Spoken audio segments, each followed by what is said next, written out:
Good morning सगळ्यांना. तर आज आहे संडे, त्यामुळे सगळं आरामात आहे. संडेची सकाळ खूप लेट झाली आहे.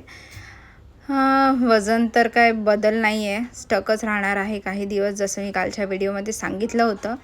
त्यानंतर मी हे अंघोळ वगैरे उरकल्यानंतर ब्लॅक कॉफी रोजच्याप्रमाणे घेतली आहे. आणि आजचा मील जो आहे तो एकदम सिंपल आहे. दुपारचा हाफ फ्राय घेतलेला आहे 2 अंड्यांचं, अर्धी ज्वारीची भाकरीसोबत, आणि त्यानंतर हे चण्याचं सॅलड घेतलेलं आहे जे मला खूप आवडतं. हे लंच झाल्यानंतर मी 2 पीस हे अननसाचे खाल्लेले आहेत. 2च पीस खाल्लेले आहेत, कारण जास्तसुद्धा खायचे नाही आहेत यामध्ये. त्यानंतर संध्याकाळी मी पुन्हा एकदा ही ब्लॅक कॉफी पियालेली आहे. झोपून उठल्यानंतर काहीतरी मला खावंसं पियावंसं वाटत होतं, त्यामुळे मी हे ब्लॅक कॉफी आणि यातले थोडेसे शेंगदाणे घेतलेले आहेत. रात्रीसुद्धा मी 8:30 पर्यंत हा डिनर करते आणि अर्धी भाकरी आणि 2 मच्छीचे पीस घेतलेले आहेत.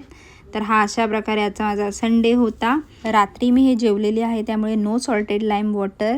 Bye, good night.